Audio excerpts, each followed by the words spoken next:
आज का हमारा टॉपिक है अल्पकाल में उत्पादन फलन, जिसमें हम उत्पत्ति के नियम डिस्कस कर रहे थे। दो नियम हम डिस्कस कर चुके हैं, उत्पत्ति वृद्धि नियम और उत्पत्ति स्थिरता नियम। और थर्ड नियम है हमारा उत्पत्ति ह्रास नियम या ह्रास मान प्रतिफल नियम। इस नियम को सीमांत उत्पत्ति ह्रास नियम, परिवर्तनशील अनुपातों का नियम, घटते प्रतिफल का नियम आदि नामों से पुकारा जाता है।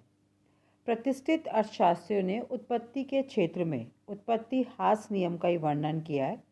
रिगार्डो का लगान सिद्धांत तथा मोल्थस का जनसंख्या सिद्धांत इसी उत्पत्ति ह्रास नियम पर आधारित है। उत्पत्ति ह्रास नियम के संबंध में दो विचारधाराएं हैं, प्रतिष्ठित विचारधारा और आधुनिक विचारधारा। पहले हम डिस्कस करें प्रतिष्ठित विचारधारा। उत्पत्ति ह्रास नियम के संबंध में अनेक प्रतिष्ठित अर्थशास्त्रियों ने अपने विचार प्रकट किए थे। इनमें एडम स्मिथ, रिगार्डो, थॉमस मोल्थस मुख्य है। उत्पत्ति ह्रास नियम को वैज्ञानिक ढंग से व्याख्या करने का श्रेय प्रोफेसर मार्शल को है। मार्शल ने उत्पत्ति ह्रास नियम को कृषि से संबंधित करते हुए लिखा कि यदि कृषि कला में कोई सुधार न हो तो भूमि पर लगाई गई पूंजी और श्रम की मात्रा में वृद्धि करने से कुल उपज में सामान्यतः अनुपात से कम वृद्धि होती है।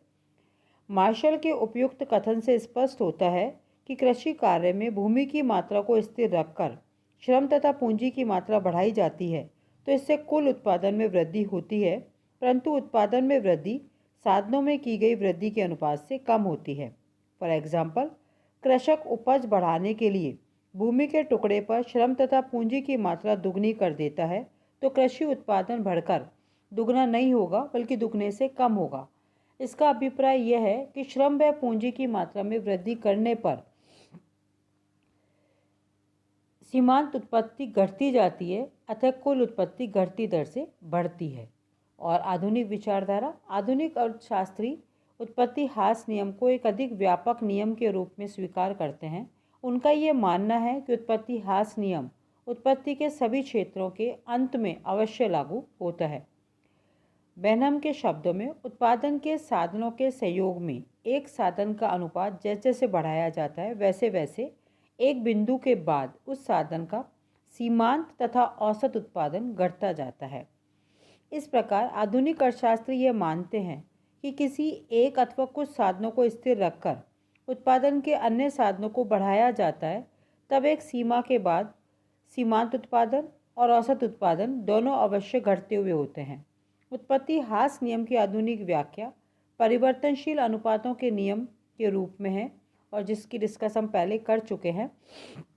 और उत्पत्ति ह्रास नियम को हम एक एग्जाम्पल द्वारा भी समझा सकते हैं कि माना एक किसान है, अपने 10 हेक्टेयर के खेत पर श्रम व पूंजी की उत्तरार्ध इकाइयाँ लगाता है, तो उससे जो जो फ़र्क आएगा वो हमने यहाँ टेबल में शो हो रहा है कि कुल उत्पादन बढ़ रहा है, औसत उत्पादन घट रहा है और सीमांत उत्पादन भी घट रहा है।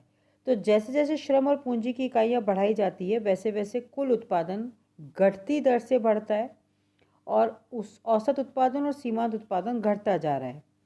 श्रम और पूंजी की पहली इकाई से जहाँ 15 क्विंटल उत्पादन प्राप्त होता है, वहीं दूसरी इकाई से घटकर 13, तीसरी से 11, चौथी से 9 और पाँचवीं से 7 क्विंटल ही होता है। उत्पादन की यह प्रवृत्ति उत्पत्ति ह्रास नियम के नाम से जानी जाती है। इसको हम एक रेखा चित्र के द्वारा भी स्पष्ट कर सकते हैं कि OX अक्ष पर परिवर्तनशील साधन की इकाइयाँ और OY अक्ष पर औसत और सीमांत उत्पत्ति दिखाई गई है। श्रम और पूंजी की इकाइयों में वृद्धि करने पर सीमांत और औसत उत्पत्ति दोनों घटती हुई है। रेखा चित्र में औसत भौतिक उत्पत्ति और सीमांत भौतिक उत्पत्ति रेखाएं ऊपर से नीचे की ओर झुकी हुई हैं, जो इसको स्पष्ट करती है कि कृषि में श्रम और पूंजी की मात्रा में वृद्धि करने पर उपज घटते हुए क्रम में प्राप्त होती है। उत्पत्ति ह्रास नियम को जब हम लागतों के नियम में देखा जाता है तो इसे लागत वृद्धि नियम से जाना जाता है।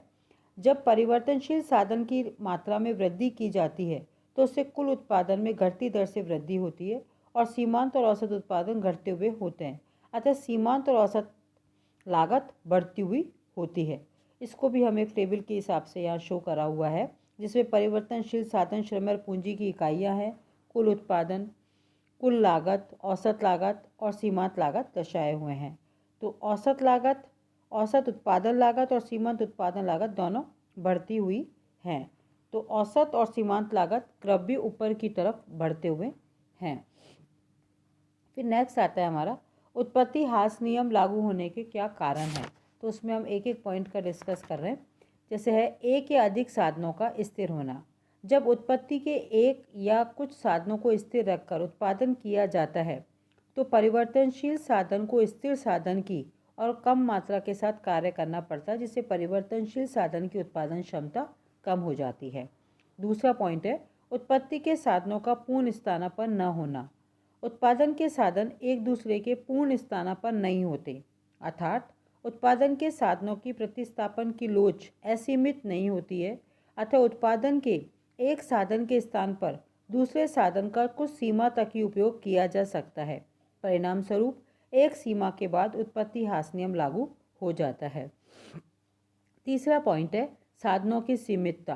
कुछ साधनों की पूर्ति एक उत्पादक के लिए सीमित होती है और एक उत्पादक जब किसी साधन की पूर्ति नहीं बढ़ा सकता है तो उत्पादक को उस साधन की सीमित मात्रा से काम चलाना होता है। परिणाम स्वरूप उत्पत्ति ह्रास नियम लागू हो जाता है। चौथा पॉइंट है अनुकूलतम संयोग के बाद भी उत्पादन आगे बढ़ाने पर उत्पत्ति के अन्य साधनों को स्थिर रखकर जब किसी साधन को बढ़ाया जाता है तो एक बिंदु पर उत्पत्ति के साधनों का एक अनुकूलतम संयोग स्थापित हो जाता है जहां साधनों की उत्पादकता अधिकतम तथा उत्पादन लागत न्यूनतम होती है। इस अनुकूलतम संयोग से आगे उत्पादन बढ़ाने पर साधनों की उत्पादकता घट जाती है और लागत बढ़ जाती है, अर्थात उत्पत्ति ह्रास नियम क्रियाशील हो जाता है। तो ऐसे ये तीन नियम हैं, उत्पत्ति वृद्धि नियम, उत्पत्ति स्थिरता नियम और उत्पत्ति ह्रास नियम। और यदि हम देखें तो इन तीनों नियमों में भी उत्पत्ति ह्रास वृद्धि और समता नियमों का संबंध यदि इसमें हम देख सकते हैं कि पहले उत्पत्ति वृद्धि नियम बढ़ता है, फिर उत्पत्ति सीमांत उत्पत्ति समता बराबर रहता है और ह्रास की तरफ नीचे झुकता है। तो ये हमारा अल्पकाल में उत्पादन फलन वाला चैप्टर ख़त्म। जो थर्ड यूनिट हम डिस्कस कर रहे हैं उसका ये चैप्टर यहाँ ख़त्म होता है।